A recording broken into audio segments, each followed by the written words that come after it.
Hi, everybody. Welcome to the third and final lesson of Change Your Habits, Not Your Diet. Lesson 3, Executing a Game Plan. I want you to take a big, deep breath and feel the relief of accomplishment. You have taken the two big first steps to start empowering yourself to make your own changes in your eating habits. Number one, awareness. Like I said in that first video, that's about 70% of this work is to become aware of not only what we're eating, but why we are eating what we do, and then discovering the patterns behind it. Then when you finish that, you chose the step that you wanted to start changing. You chose a habit, just one that you wanted to commit to changing. So today we're going to put it all together and execute a plan. So today we're going to go, you'll see that we're executing a plan. And then step 2, finding solutions to the problems that may arise. And this is the step that people miss. We execute or we come up with a game plan, but then we don't plan for something to happen, for plan B. And here is where the key of behavior change comes in and planning for the inevitable. So that's what we get to do today. And then you can be completely prepared and on your path to go out there on your own and start making healthier decisions when it comes to eating. So here we go. I wanted to show you my food journal, just a quick review, so that way we can remember what we wanted to change or what I chose to change. So I looked at my patterns and everything was pretty good up until about 5:30, hangry face starts, and then 7:30, 9:30 just all goes downhill. So I chose this one right here. And really because of this, that stuck out at me. And I chose to commit to changing that angry face. So in just review, this is the one I chose. All right, so here are some nice notes for you to have. You can screenshot these at any time if you need to save for later. So review, remember I chose to commit to eating my snack at 5:30. And within that option, I gave myself 3 options. 1, to buy more snacks during my weekly grocery trip. 2, I can go to the gas station in the same shopping complex that I work at for snacks.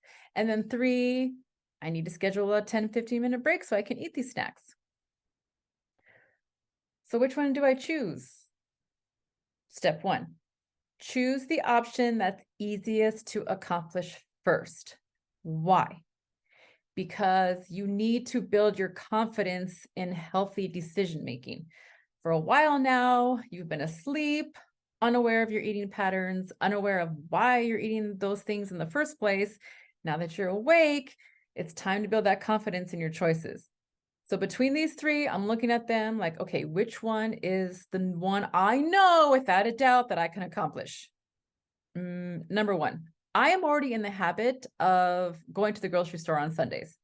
So then all I need to do is add more bananas to my grocery list, add more granola bars, boom, done, check. And I want you to think that simple, because again, once that's done, now you know for the rest of the week, when I go to the grocery store on Sunday, I'm going to buy more snacks and then I'm going to put them in my backpack ahead of time. Just throw the granola bars in there on Monday, then they'll be there all during the rest of the week. That's my game plan. Seems simple, right? Well, let's use an example of something that takes a little bit more planning to execute. Let's go with scheduling a 10 to 15-minute break. Because even if I go to the grocery store, yes, I accomplished that, boom, I'm making healthier decisions. What if I'm not taking that break in the first place? And this example I specifically want to use because in my coaching, this has been a big issue for a lot of people, skipping meals and getting busy and then not eating and just pushing through lunch or pushing through their break. And I'm guilty of this too. Even when I'm working from home, I'm guilty of pushing through and to finish it now, to finish more. And I think as a society, especially in this country, we have been very well trained to produce more. And that's great and all. But if we don't take those 10, 15-minute breaks, that, by the way, the law allows you to, okay, then we're not really even being productive. A lot of studies have shown that after 50 minutes, 50, the brain, even the well-trained focused brain, will start to lose focus around that time.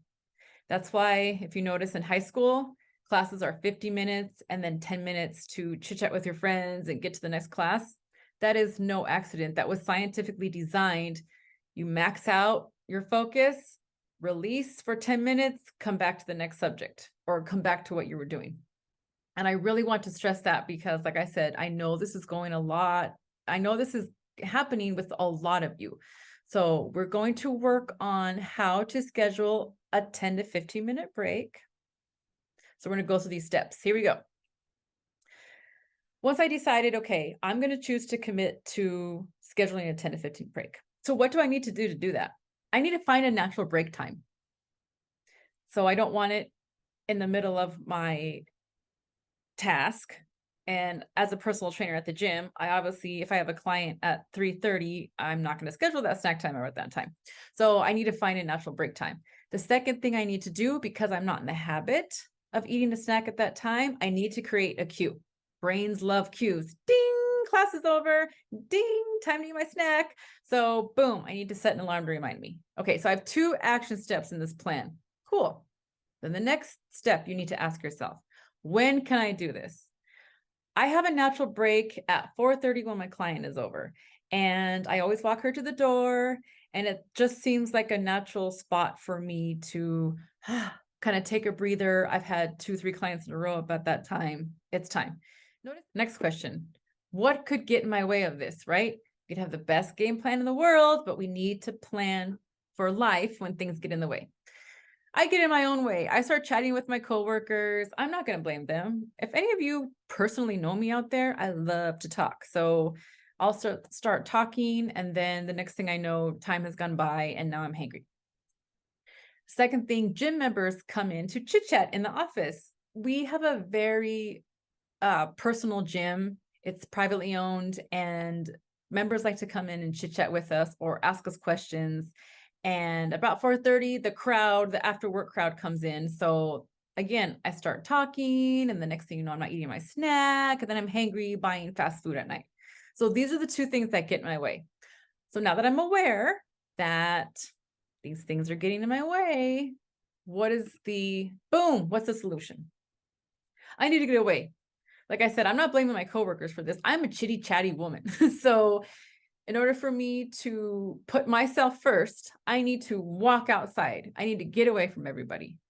Okay. And this isn't to be rude, but this is to put myself first. I need to eat so that way when I do go back in the office, I'm friendly and helpful to the members of the gym and my coworkers. And I'm not angry, annoyed that they're asking me questions. And I know we've all been there. Another option, I could go eat in my car, or I could actually just walk to the gas station, get some fresh air, go chit chat with the gas station attendant, and then walk back. That's about 10 minutes, eat my granola bar. And there we go. So I have 3 options, right?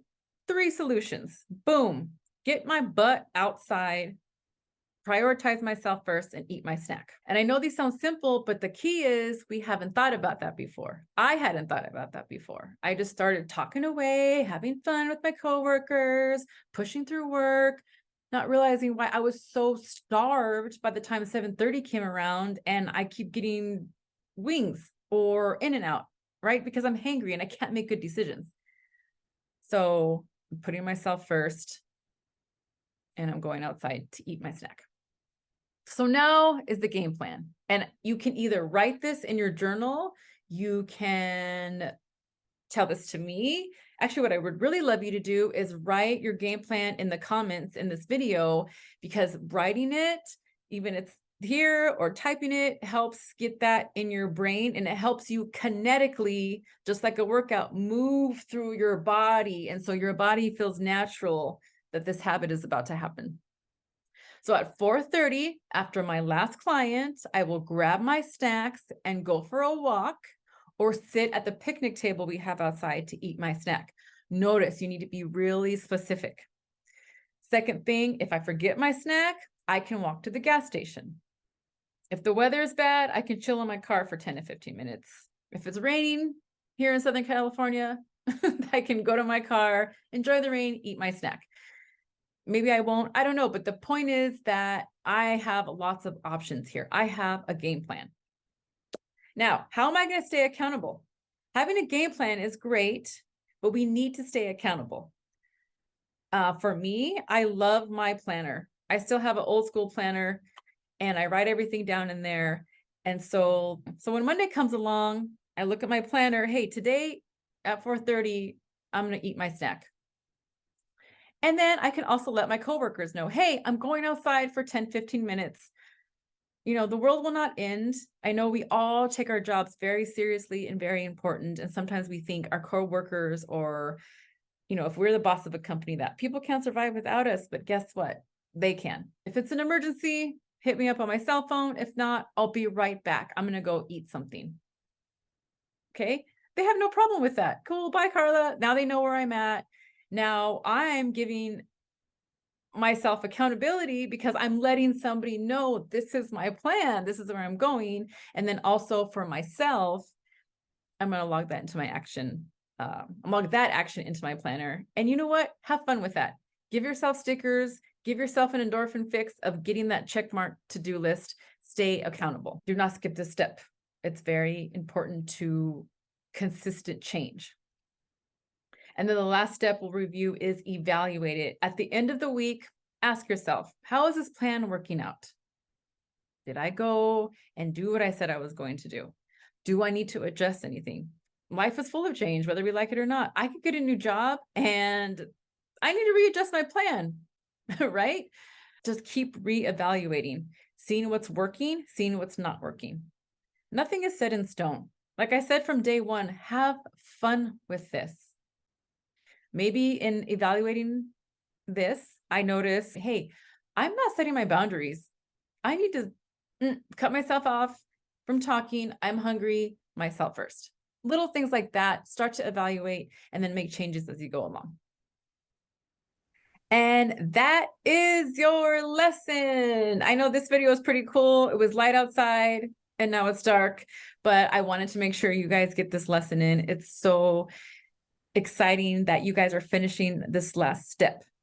So I want to congratulate you. Some people don't even make it past the 3-day food journal. So if you are on this last video, I completely congratulate you. Woo!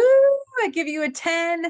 And I really want you to write in the comments below your action plan. Because again, that will keep you accountable. And that will let me know also if I need to keep you accountable for anything. Of course, if you would personally love a one-on-one coaching session from me because you feel like you need that accountability, you need someone to evaluate you and your habits on a weekly basis, and then give you the empowerment to make the choices that you need to make, not just in nutrition, but maybe it's some health and fitness, maybe it's some career changes you're going through, whatever change you may need, email me at thecoronamethod@gmail.com and I will happily gift you a 1-hour strategy session. That is my gift to you. That is my thank you. So take advantage of that.